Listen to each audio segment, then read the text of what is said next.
الحمد للہ رب العالمین الصلاة والسلام علی سید المرسلین سیدنا و مولانا محمد وعلی آلہ وصحبہ اجمعین۔ ناظرین کرام، السلام علیکم ورحمۃ اللہ وبرکاتہ۔ آپ سب کے علم میں ہے کہ 24 جولائی 2004 کو سپریم کورٹ آف پاکستان نے مبارک ثانی کیس کی جو ریویو پٹیشن تھی اس کا فیصلہ جاری کیا۔ اس پر تمام مکاتب فکر کا مسلمہ موقف پیش کرنے کے لیے آج ہم یہاں پر جمع ہیں۔ یہ موقف جو میں پیش کرنے جا رہا ہوں، اس کی تائید و توثیق مفتی محمد تقی عثمانی، صدر دارالعلوم جامعہ کراچی، مولانا قاری محمد حنیف جالندری، محتمم و شیخ الحدیث جامعہ خیر المدارس ملتان، مولانا یاسین ظفر، ناظم اعلیٰ جامعہ سلفیہ فیصل آباد، اور مولانا عبد المالک، صدر رابطۃ المدارس الاسلامیہ منصورہ لاہور نے کی ہے، اور ان کے دستخط مئے مہر ثبت۔ اس کے علاوہ کراچی میں اہل سنت و جماعت کے جو مقتدر، ممتاز، اجلہ، افاضل، اکابر اور قیادت کے منصب پر فائز علماء کرام اور مفتیان اعظام یہاں پر تشریف فرما ہیں۔ ان کی تائیدات اور توثیقات بھی اس موقف کو حاصل ہیں۔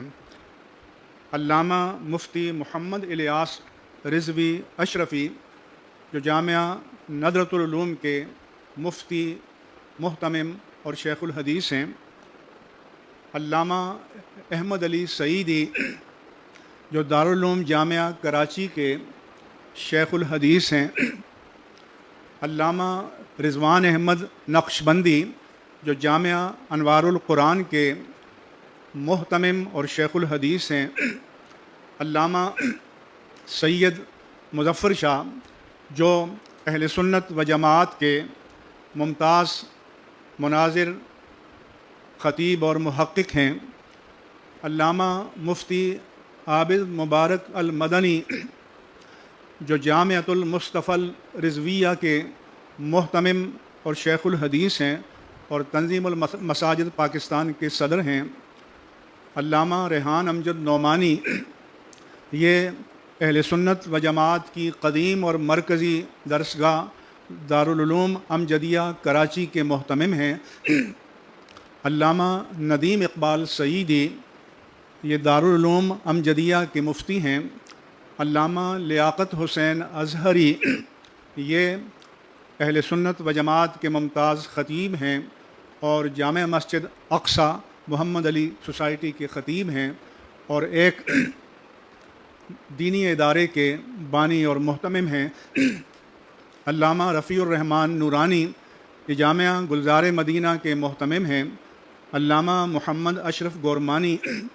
یہ جامعہ ابو بکر گلشن اقبال گلستان جوہر اور جامع مسجد ابو بکر کے خطیب اور سنی علماء کونسل کے چیئرمین ہیں۔ اور علامہ محمد بلال سلیم قادری اور علامہ خواجہ محمد اویس، جو ناخدا مسجد ہوکھائی میمن سوسائٹی کے خطیب ہیں۔ اس کے علاوہ علامہ حافظ عبداللہ ضیائی، جو استاد حدیث اور تخصص فی الفقہ والافتاء کے استاذ ہیں اور جامعہ ترمذی کے شارح ہیں۔ علامہ مفتی عبداللہ نورانی،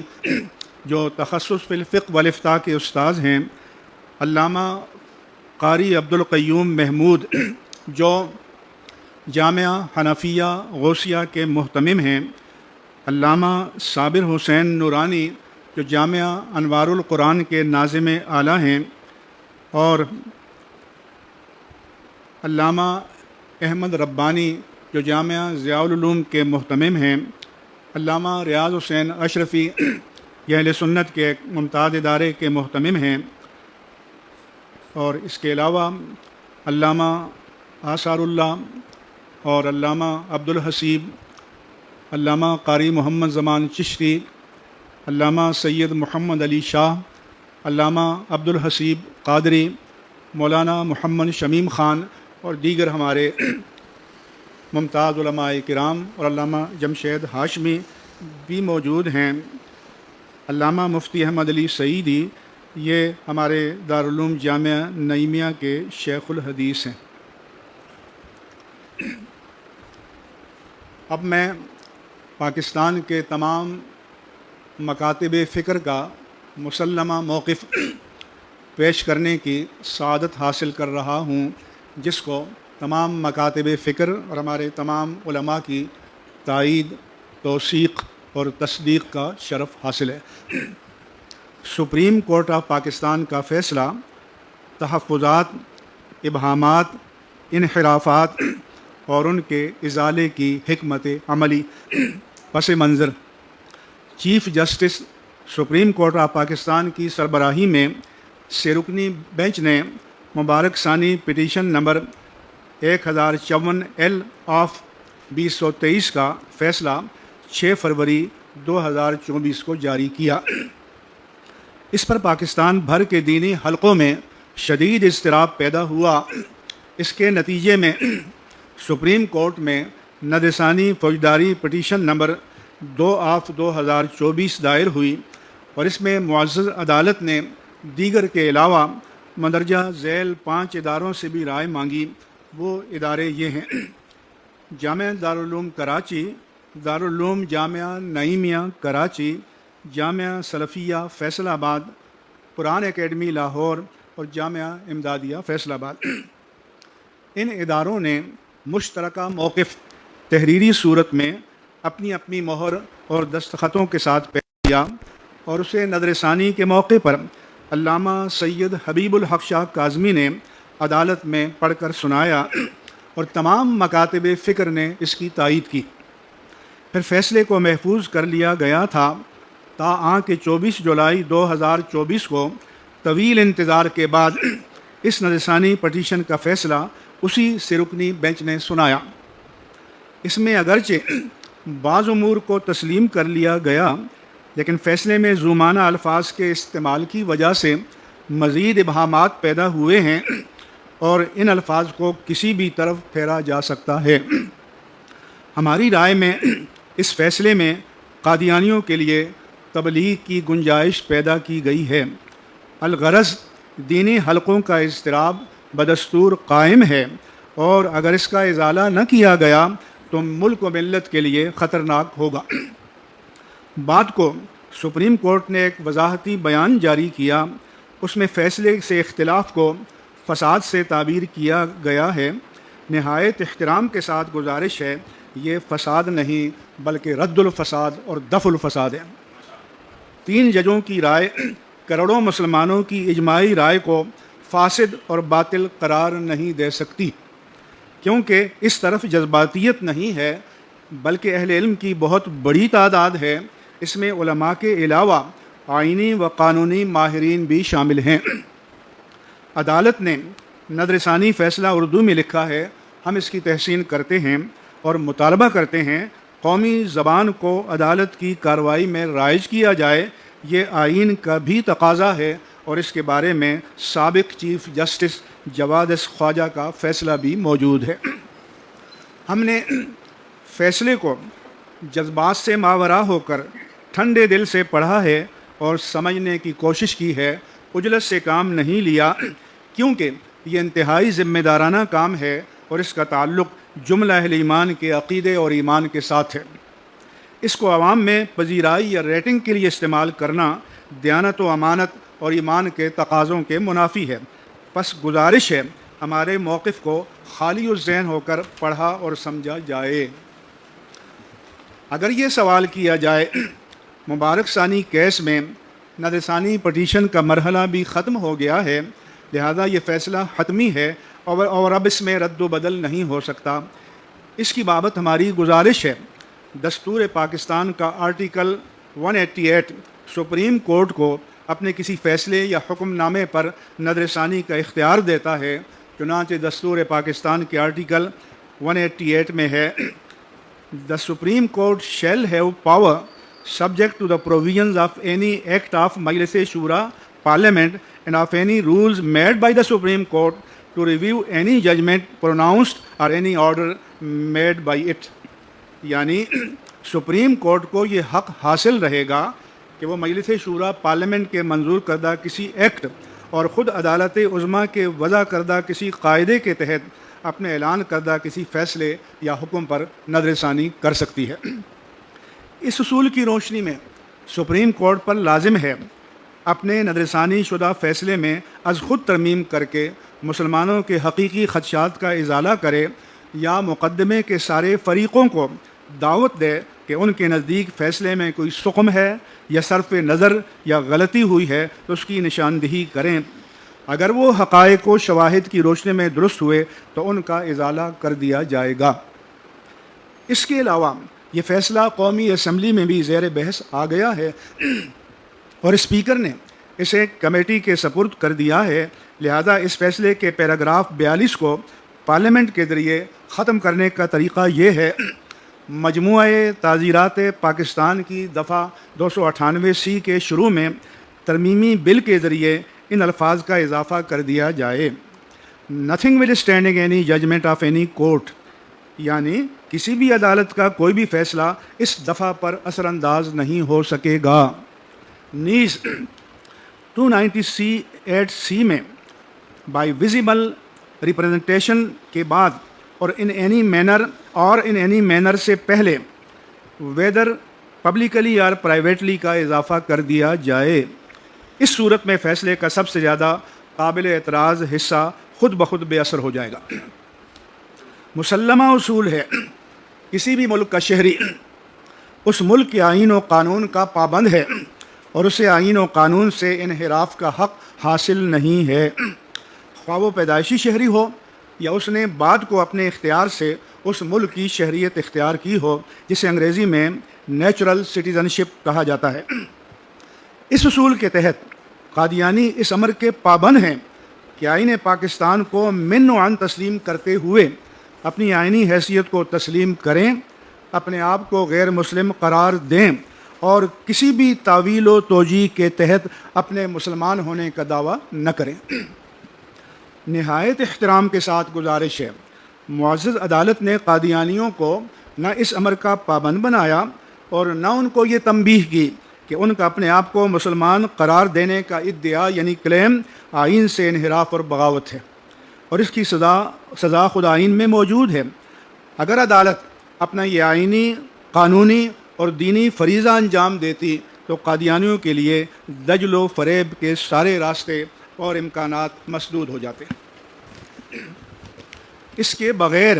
عدالت کے نظر ثانی فیصلے کا پیراگراف 27 بے معنی ہو جاتا ہے۔ عدالت نے ملت اسلامیہ کا 200 صفحات پر مشتمل موقف برائے مطالعہ خصوصی کمیٹی کا حوالہ دیا اور قرارداد کا مندرجہ ذیل اقتباس نقل کیا ہے۔ اب اس اسمبلی کو یہ اعلان کرنے کی کارروائی کرنی چاہیے کہ مرزا غلام احمد کے پیروکار انہیں چاہے کوئی بھی نام دیا جائے مسلمان نہیں، اور یہ کہ قومی اسمبلی میں ایک سرکاری بل پیش کیا جائے تاکہ اس اعلان کو مؤثر بنانے کے لیے اور اسلامی جمہوریہ پاکستان کی ایک غیر مسلم اقلیت کے طور پر ان کے جائز حقوق و مفادات کے تحفظ کے لیے احکام وضع کرنے کی خاطر آئین میں مناسب اور ضروری ترمیمات کی جائیں۔ کوٹ ان کوٹ۔ پس گزارش ہے، ان کے جائز حقوق و مفادات کا تعین یا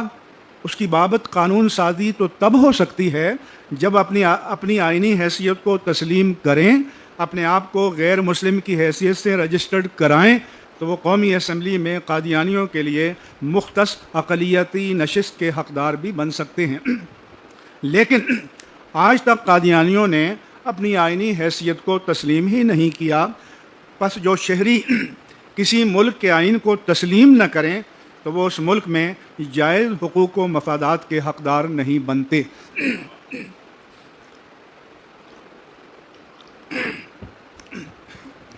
جبکہ پاکستان میں رہنے والے ہندو، سکھ، مسیحی، پارسی وغیرہ سمیت غیر مسلم اقلیتوں کے حقوق 3 شرائط کے ساتھ متعین ہیں۔ نمبر 1 قانون کی پابندی، نمبر 2 امن عامہ، اور نمبر 3 تابع اخلاق۔ اپنے معترضہ فیصلے میں عدالت نے قادیانیوں کے بارے میں بنیادی حقوق اور اقلیتوں کے حقوق کی آئینی دفعات کا حوالہ دیا تھا، لیکن آئین سازوں نے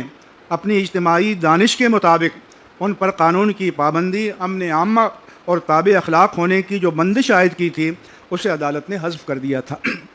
مگر نظر ثانی فیصلے میں اسے تسلیم کر لیا ہے۔ ہم اس کی تحسین کرتے ہیں۔ سابق عدالتی فیصلے ہمارے اس موقف کی تائید کرتے ہیں، چنانچہ ہم نے انہی عدالتی فیصلوں کا ذکر کرتے ہوئے لکھا تھا، مذکورہ اعلیٰ عدالتوں نے یہ حقیقت بھی واضح کر دی ہے کہ آئین کی دفعہ 20 اور 22 میں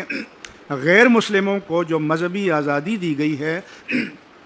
وہ انہیں اس صورت میں حاصل ہوگی جب اپنے آپ کو غیر مسلم اقلیت مان کر اپنے مذہب پر عمل کریں، جیسے ہندو، سکھ اور مسیحی وغیرہ کرتے ہیں۔ اس کے برعکس قادیانیوں کا معاملہ الگ ہے، کیونکہ اپنے آپ کو غیر مسلم ظاہر نہیں کرتے، اس لیے وہ اس آزادی سے فائدہ نہیں اٹھا سکتے۔ چنانچہ فیڈرل شریعت کورٹ کے فیصلے میں لکھا گیا ہے،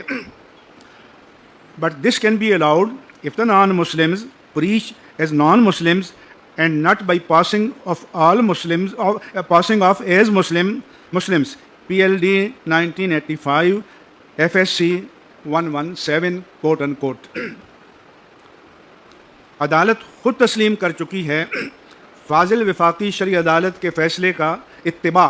سپریم کورٹ پر لازم ہے، اس لیے کوئی جواز نہیں تھا کہ نظر ثانی فیصلے میں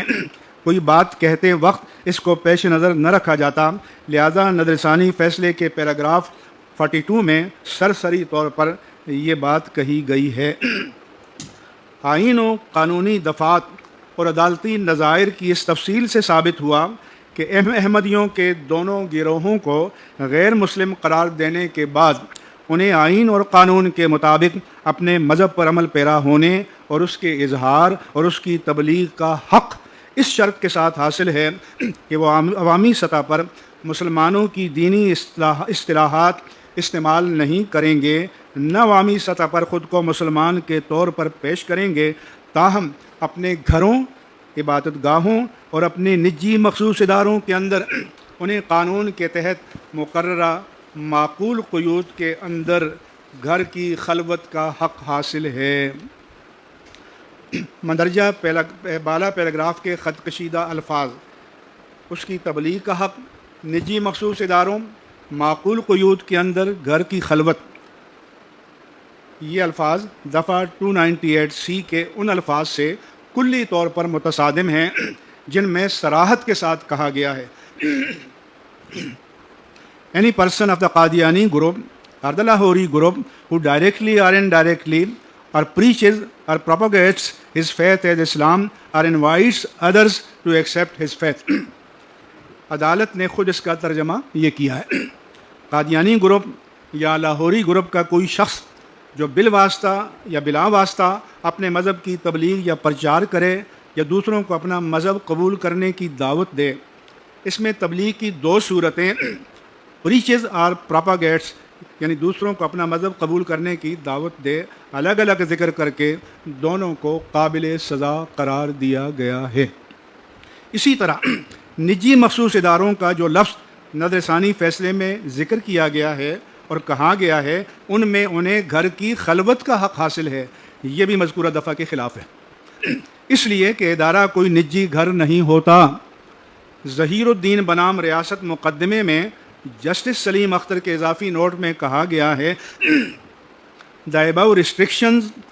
clearly mean such activities which might have been performed in the public or in public view are not those to be performed in the private۔ اس میں واضح کر دیا گیا ہے کہ جو کام پبلک ویو میں کیا جائے وہ پرائیویٹ نہیں ہوتا. ظاہر ہے کوئی ادارہ ایسا نہیں ہوتا جس کو پبلک ویو میں نہ کہا جا سکے الا یہ کہ کسی خفیہ سرنگ میں واقع ہو. اس کے علاوہ قرآن کریم کی تحریف یا قادیانیوں کا اپنے آپ کو بطور مسلمان ظاہر کرتے ہوئے اپنے مذہب کا پرچار قانوناً جرم ہے، اور ہر وہ کام جو آئین و قانون کی روح سے ممنوع ہے، مثلاً منشیات بیچنا یا ذخیرہ کرنا، ملک کے خلاف سازش کرنا، کسی کے قتل، اغوا برائے تاوان یا ڈکیتی کی منصوبہ بندی کرنا یا دہشت گردی کا منصوبہ بنانا، یہ سب کام نجی ادارے اور گھر کی خلوت میں بھی منع ہیں. تو قادیانیت کی تبلیغ جو عام جگہ میں یا عوام کے سامنے قانوناً ممنوع ہے، اس کے لیے عوام کو کسی چہار دیواری یا نجی گھر میں جمع کرنا کیسے جائز ہو سکتا ہے؟ الغرض ندرثانی فیصلے کے پیراگراف 42 کا مذکورہ بالا خط کشیدہ حصہ تعزیرات پاکستان کی دفعہ 298C سے صراحتاً متصادم ہے اور وفاقی شرعی عدالت کے فیصلے بعنوان مجیب الرحمان کے بھی خلاف ہے، جبکہ سپریم کورٹ نے خود تسلیم کیا ہے کہ اس کی پابندی سپریم کورٹ پر بھی لازم ہے. عدالت نے اپنے فیصلے میں عقیدہ ختم نبوت کے بارے میں قدر تفصیل کے ساتھ لکھا ہے اور قرآن و سنت سے شواہد بھی پیش کیے ہیں. یہ بھی قابل تحسین ہے، لیکن اگر یہ نہ بھی ہوتا تو یہ عقیدہ امت مسلمہ میں حتمی، قطعی اور مسلمات سے ہے، لیکن صرف نظریاتی طور پر تھیوریٹیکلی ذکر کرنے سے اس کا تقاضا ہرگز پورا نہیں ہوتا جب تک کہ اس کی آئینی، قانونی، عدالتی اور انتظامی امور میں باقاعدہ تطبیق اپلیکیشن نہ کی جائے. اس نظرثانی فیصلے میں اصل سقم یہی ہے، ورنہ اپنی فاسد اور باطل تعویلات کے ساتھ محض لفظی اعتبار سے تو مرزا غلام قادیانی بھی کہتا ہے میں آپ صلی اللہ علیہ وسلم کو خاتم النبیین مانتا ہوں.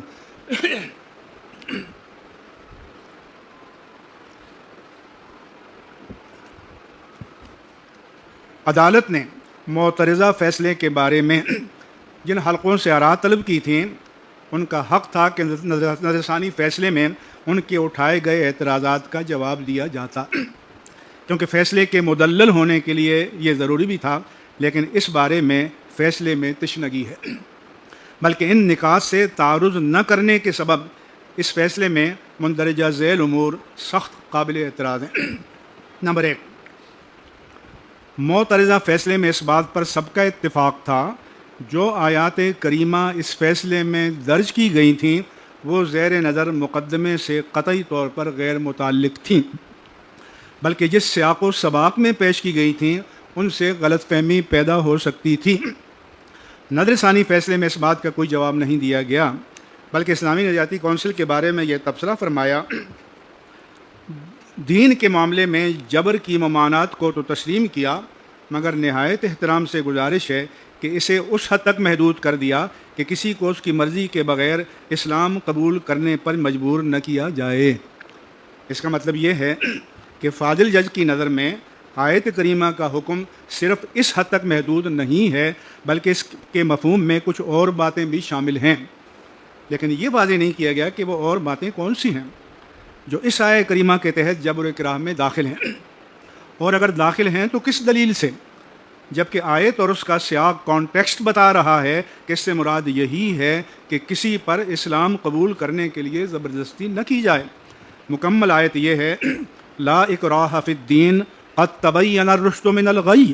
فمن یکفر بالطاغوت ویؤمن باللہ فقد استمسک بالعروۃ الوثقی لا انفصام لها واللہ سمیع علیم.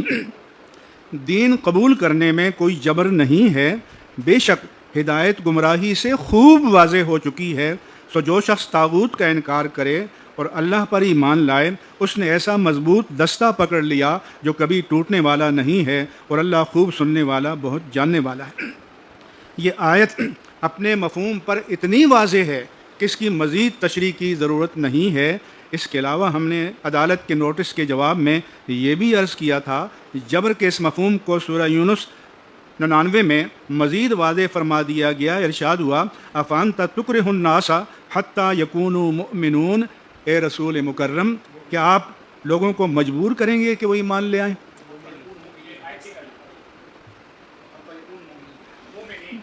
افانت تکرہ الناس حتی یکونوا مؤمنین، تو کیا آپ لوگوں کو مجبور کریں گے کہ وہ ایمان لے آئیں؟ ہم سے عدالت نے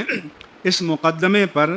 نظر ثانی کے حوالے سے جو اعانت طلب کی تھی، اس کے جواب میں ہم نے 9 صفحات پر مشتمل ایک یادداشت مرتب کر کے بھیجی تھی، لیکن اس میں جو نکات اٹھائے گئے تھے ان کے بارے میں نظر ثانی فیصلے میں مندرجہ ذیل کلمات کے سوا کوئی تبصرہ موجود نہیں ہے۔ 5 اداروں کا مشترکہ موقف جناب مفتی سید حبیب الحق شاہ صاحب نے پڑھا، مگر اس میں بھی زور اس پہلو پر دیا گیا کہ عدالت نے معترضہ حکم نامے میں قرآن مجید کی آیات سے غلط استدلال کیا ہے، پیراگراف 18 کوٹ ان کوٹ۔ فاضل جج صاحب کے نزدیک اس تحریر میں زور دیا گیا تھا، اس پہلو کی کوئی وضاحت یا اس اعتراض کو تسلیم کرنے کی بابت اس فیصلے میں کوئی بات نہیں ہے، حالانکہ اصل زور اس پر نہیں بلکہ مقدمے میں قانون کے اطلاق پر تھا۔ صرف کونسل کے جواب میں یہ کہا گیا ہے، سیاق و سباق کے ساتھ اس کا تعلق سمجھنے کے بجائے کونسل نے اپنی رپورٹ میں ان آیات کا حوالہ دینے کو بے محل قرار دیتے ہوئے کہا، پیراگراف 17 کوٹ ان کوٹ۔ سوال یہ ہے، اگر عدالت کی رائے میں اسلامی نظریاتی کونسل کے تمام ارکان اور وہ 5 ادارے جن سے عدالت نے اعانت طلب کی تھی ان آیات کے ساتھ مقدمے کے تعلق یعنی سیاق و سباق کو نہیں سمجھ سکے تھے، تو عدالت خود بتا دیتی کہ ان آیات کا حوالہ اس مقدمے کے سیاق و سباق سے کس طرح مطابق تھا، لیکن یہ زحمت بھی گوارا نہیں فرمائی گئی، اور اس مقدمے میں ان آیات کے بے محل حوالے سے شرعی احکام اور آئین کے خلاف جو غلط تاثر پیدا ہو رہا ہے وہ جوں کا توں برقرار ہے۔ پیراگراف 21 میں کہا گیا ہے، 5 اداروں کے مشترکہ موقف میں یہ نقطہ بھی اٹھایا گیا کہ جس تقریب میں مسئول عنہ پر کتب کی تقسیم کا الزام تھا وہ مدرسۃ الحفظ، عائشہ اکیڈمی و مدرسۃ البنات کی تقریب تھی، اور ان ناموں سے عام مسلمان دھوکے میں پڑ سکتے ہیں۔ کیا احمدیوں کے ادارے کے لیے ایسا نام رکھنے پر مجموعہ تعزیرات پاکستان کی دفعہ 298C کا اطلاق ہوتا ہے یا نہیں؟ عدالت نے فیصلے میں مسئول علیہ لکھا ہے، صحیح لفظ مسئول عنہ ہے۔ نام رکھنے کا ذکر ہم نے دوسری باتوں سے ہٹ کر تنہا نہیں کیا تھا، بلکہ وہ افعال کے ایک مجموعے کا حصہ تھا۔ ہم نے لکھا تھا، تفسیر کے نام سے جن 3 کتابوں کا ذکر ہے وہ متفقہ طور پر قادیانیوں کی ہیں، ان میں قرآن کریم کے اصل متن کے ساتھ خود ساختہ ترجمہ اور تفسیر کر کے معنوی تحریف کی گئی ہے۔ مثلاً آخرت کے معنی مسلمانوں کے مسلمہ عقیدے کے مطابق اتنے واضح ہیں کہ اس کے ترجمے کی ضرورت بھی نہیں سمجھی جاتی، لیکن نام نہاد تفسیر صغیر میں اس کی تشریح آئندہ ہونے والی موعود باتوں مسیح موعود سے کی گئی ہے۔ اس سے انہوں نے اپنے عقیدے کو قرآن کریم پر تھوپنے کی کوشش کی ہے کہ الیاذ باللہ تعالی مرزا غلام قادیانی مسیح موعود تھا۔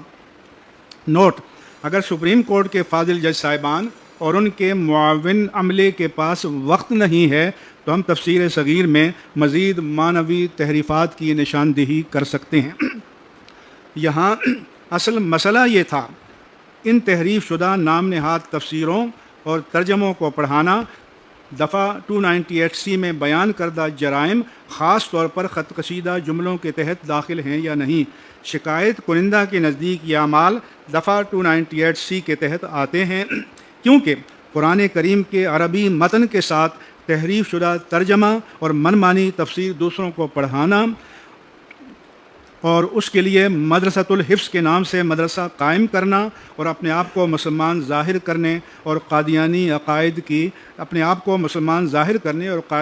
عقائد کی تبلیغ و تشہیر میں داخل ہے، جبکہ مدرسہ مسلمانوں کی اصطلاح ہے۔ اس لیے ضروری تھا زیر نظر مقدمے میں اس پہلو پر بحث کی جاتی۔ ٹرائل کورٹ میں ابھی شہادتیں پیش کی جا رہی ہیں، ملزم کا بیان ریکارڈ ہوا ہے، نہ ملزم کا نہ بیان ریکارڈ ہوا ہے، نہ اس پر جرح ہوئی ہے، اور یہ بحث بھی باقی ہے کہ شہادتوں کی روشنی میں 298C کا جرم ثابت ہوتا ہے یا نہیں۔ اگر ٹرائل کورٹ سے پہلے ہی سپریم کورٹ کو خود ہی فیصلہ کرنا تھا تو اس پہلو پر سپریم کورٹ میں تفصیلی بحث ہونی چاہیے تھی۔ انصاف کے اس واضح تقاضے کے باوجود سرسری طور پر یہ کہہ کر اس دفعہ کو حذف کرنے کا حکم دے دیا گیا کہ اگر قرآنی احکام اور آئین کو مد نظر رکھا جاتا تو مقدمہ درج ہونا ہی نہیں چاہیے تھا۔ نیز ایف آئی آر اور چالان اور فرد جرم میں ایسے کسی فعل کا ذکر نہیں جو اس دفعہ کے تحت جرم ہوتا ہے، حالانکہ تینوں جگہ ایسے افعال کا ذکر ہے جو واضح طور پر 298C کے تحت آتے ہیں۔ نیز دفعہ 295B کے بارے میں ہم نے لکھا تھا، اس دفعہ کو حذف کرنے کے لیے بھی اس بات پر بحث کرنے کی ضرورت تھی کہ معنوی تحریفات پر مشتمل ایک کتاب کو قرآن مجید کہہ کر پڑھانا اور اس کے ٹائٹل پر ایک غیر مسلم کو بطور مترجم خلیفۃ المسیح رضی اللہ عنہ کہنا اس دفعہ کے اطلاق کے لیے کافی ہے، کیونکہ خلیفۃ المسیح اور رضی اللہ عنہ اسلامی اصطلاحات ہیں۔ پس سوال تو پیدا ہوتا ہے، اس دفعہ کے تحت قرآن کریم کی تحریف یا بے حرمتی یا اسے غیر قانونی مقصد کے لیے استعمال کرنا کہلائے گا یا نہیں، اس کی تشریح کی بابت فیصلہ خاموش ہے۔ الغرض تمام اصل خدشات سے مکمل صرف نظر کر کے صرف ایک مدرسے کے نام کی بابت جواب دینا کہ یہ مسئلہ ہمارے سامنے نہیں ہے، انصاف کے تقاضوں کو کس طرح پورا کر سکتا ہے؟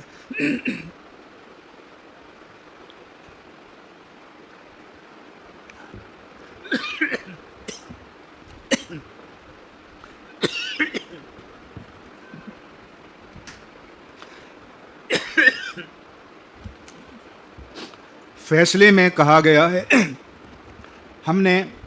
ظہیر الدین بنام ریاست کے فیصلے سے نہ انحراف کیا ہے نہ کر سکتے تھے۔ جہاں تک اس جملے کا تعلق ہے، ہم نے انحراف نہیں کیا، یہ ایک واقعے کا بھی سوال ہے جس سے کوئی بھی شخص یہاں تک کہ ماتحت عدالتیں بھی اختلاف کر سکتی ہیں۔ مندرجہ بالا حقائق کی روشنی میں یہ بات واضح ہے۔ اس فیصلے کا پیراگراف 42 قانون، وفاقی شرعی عدالت کے فیصلے اور ظہیر الدین بنام ریاست تینوں فیصلوں سے متصادم ہے۔ البتہ اس فقرے کا دوسرا حصہ ہم انحراف نہیں کر سکتے تھے ایک قانون کا سوال ہے، اور یہ بات درست ہے۔ لہذا جیسے اوپر عرض کیا گیا ہے، واقعے کے سوال کے بارے میں قانون اور مذکورہ بالا دو فیصلوں ہی کو برتری حاصل ہے۔ نظر ثانی فیصلے کے پیراگراف 6 میں ایک بار پھر یہ بحث چھیڑی گئی ہے، جس کا جواب ہم عدالتی اعانت کے لیے اپنے سابق موقف میں دے چکے تھے۔ وہ یہ کہ آئین کا آرٹیکل 12(1) کہتا ہے، قانون کسی ایسے شخص کو سزا دینے کا اختیار نہیں دے گا کسی ایسے فعل کے ارتکاب یا ترک پر جو اس فعل کے ارتکاب یا ترک کے وقت قابل سزا جرم نہیں تھا۔ کسی جرم کے ارتکاب یا ترک پر ایسی سزا دینا جو ارتکاب جرم کے وقت نافذ العمل سزا سے زیادہ ہو، یعنی کوئی قانون مؤثر بماضی ریٹروسپیکٹیو نہیں ہو سکتا۔ اس کا جواب ہم معترضہ فیصلے پر تبصرہ کرتے ہوئے دے چکے ہیں۔ وہ یہ ہے، ہمیں حیرت ہے کہ اسے پڑھے اور سمجھے بغیر نظر ثانی فیصلے میں دوسری بار اسی غلطی کا اعادہ کر دیا ہے کہ 2019 کے قانون میں قابل اعتراض کتاب کے تابع ناشر یا ریکارڈ رکھنے والے اور مرتب کو مجرم قرار دیا گیا تھا، جبکہ بعد کو 2021 کے قانون میں تقسیم کنندہ ڈسیمینیٹر کو بھی مجرم قرار دیا گیا تھا۔ تو عدالت کی نظر میں مبارک ثانی پر 2021 کے قانون کا اطلاق نہیں ہوتا۔ اس کی بابت ہم نے لکھا تھا، اگر جرم وقتی نوعیت کا تھا جس کا ارتکاب کیا گیا تھا اور قصہ ختم ہو گیا تو یقیناً مابعد قانون کا اس پر اطلاق نہیں ہوگا۔ کیا عدالت نے اس بات کی تحقیق کر لی تھی کہ نئے قانون کی آمد کے وقت وہ شخص جرم سے دستبردار ہو چکا تھا؟ جی لیکن جرم اگر ایسا ہے کہ نئے قانون کی آمد کے وقت بھی جاری ہے، یہ میرا خیال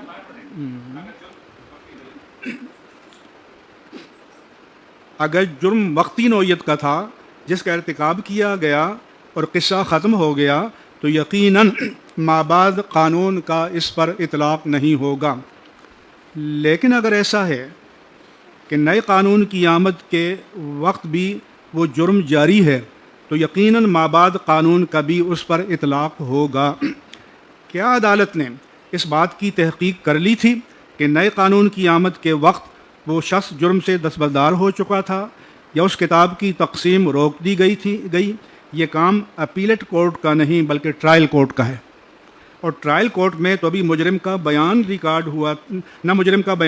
ہوا تھا اور نہ اس پر جرح ہوئی تھی، تو سپریم کورٹ نے یہ رائے کیسے قائم کر لی؟ اس پیراگراف میں النساء 23 سے بھی غلط استدلال کیا گیا ہے۔ وہاں محرمات نکاح کا بیان کرتے ہوئے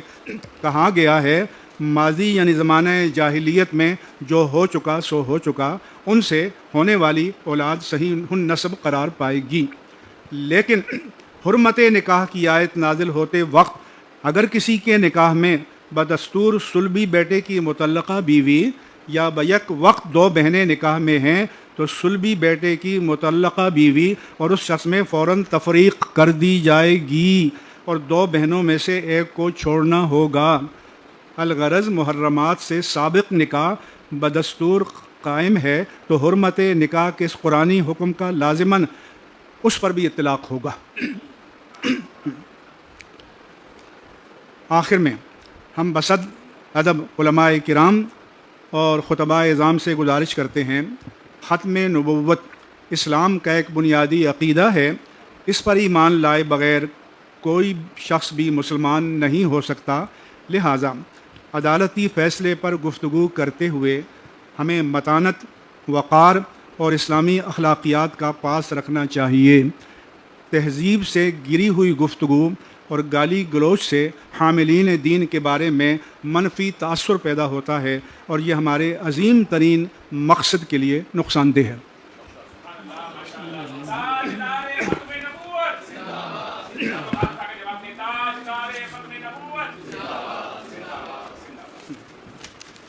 یہاں میں ناظرین کرام اور علماء کرام کی تشفی، تسلی اور اطمینان کے لیے یہ بھی عرض کرنا چاہتا ہوں کہ احباب کی خواہش تھی کہ فیصلہ آتے ہی فوراً رد عمل دے دیا جائے۔ ایک تو یہ کہ نظر ثانی فیصلہ صادر ہو چکا تھا، لہذا عجلت کی ضرورت نہیں تھی۔ دوسرا یہ کہ علمی دیانت و امانت کا تقاضا ہے کہ خالی الذہن ہو کر، جذبات سے ماورا ہو کر اس کا مطالعہ کیا جائے